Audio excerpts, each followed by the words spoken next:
सत्ता पक्ष और आज भी सत्ता पक्ष के नेताओं ने 2008 के मुंबई के हमलों का जिक्र किया, बार बार कहा कि मनमोहन सिंह जी की सरकार ने कुछ नहीं किया। ये तो जानकारी होगी ना कि उसी समय जब वो आतंकवादी हमला चल रहा था तभी उन आतंकवादियों को मार डाला था, एक बचा था और उसको भी फांसी दे दी थी 2012 में। महाराष्ट्र के मुख्यमंत्री ने इस्तीफा दिया, देश के गृह मंत्री ने जिम्मेदारी लेकर इस्तीफा दिया।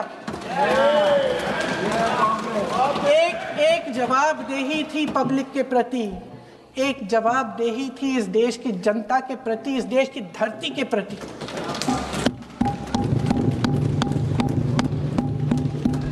राजनाथ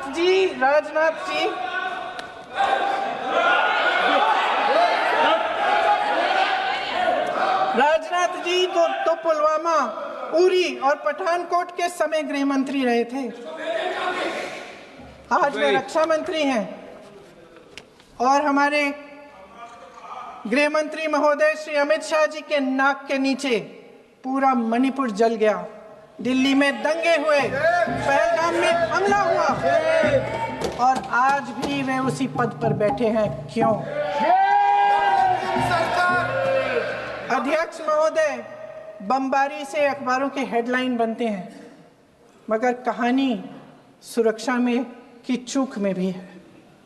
आज देश खोखले भाषण नहीं सुनना चाहता, देश जवाब चाहता है, तसल्ली चाहता है कि सच उससे छिपाया नहीं जाएगा।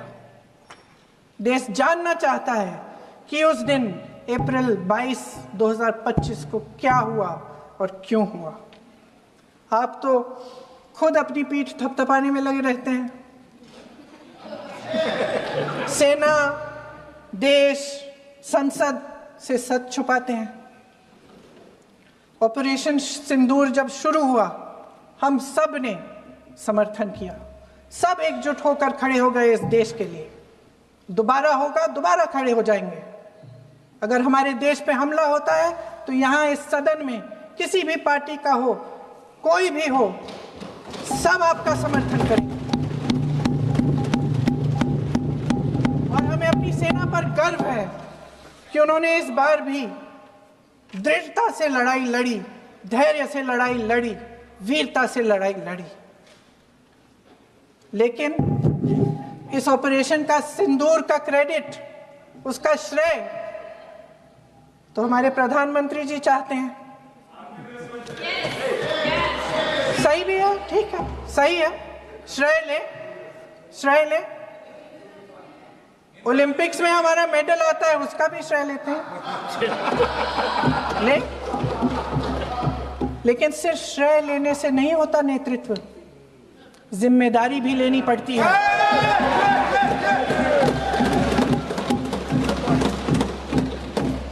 देश के इतिहास में ये पहली बार हुआ, देश के इतिहास में ये पहली बार हुआ कि जंग होते होते ही रुक गई। रुक गई है जी, और इस रुकावट का ऐलान हमारी सरकार, हमारी सेना नहीं करती, अमेरिका के प्रेसिडेंट करते हैं, अमेरिका के राष्ट्रपति करते हैं। ये हमारे प्रधानमंत्री महोदय की गैर जिम्मेदारी का सबसे बड़ा प्रतीक है। आज गृह मंत्री जी ने इस बात पर उल्लेख किया।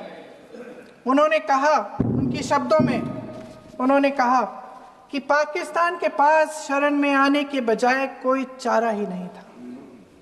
आपने शरण दिया क्यों? वो आते हैं आपके देश के अंदर, लोगों को मार डालते हैं और आप उनको शरण दे रहे हैं। क्यों दिया शरण? इसका जवाब क्यों नहीं दिया एक भी भाषण में? जैसे ये बात उठी, शरण की बात की, हमारे गृह मंत्री जी ने इतिहास में चले गए। नेहरू ने क्या किया, इंदिरा गांधी ने क्या किया, यहां तक कि मेरी मां के आंसुओं तक चले गए।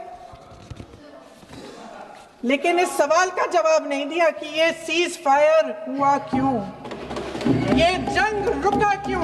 और तब क्यों रुका जब दुश्मन के पास कोई चारा नहीं था हमारे श्रेय में आने के बजाय? क्यों रुका ये जंग? इसका जवाब नहीं दिया। धन्यवाद। आप देंगे?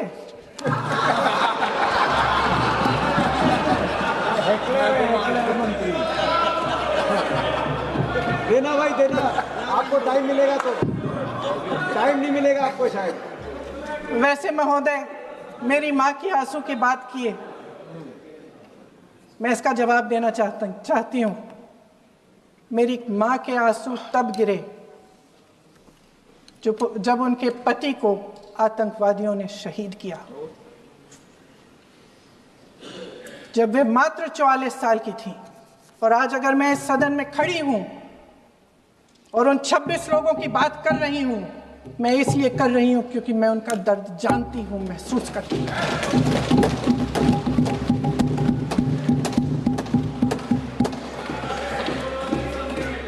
अध्यक्ष महोदय, मैंने कहा कि देश का नेतृत्व सिर्फ उपलब्धियों का श्रेय लेने से मजबूत नहीं होता। सफलता और विफलता दोनों की जिम्मेदारी लेने से बुलंद होता है। ये सोने का ताज नहीं है, कांटों का ताज है। अध्यक्ष महोदय, जब सरकार झूठी और कायर हो तो वे बहादुर से बहादुर सेना के साहस और पराक्रम को भी कमजोर कर देती है।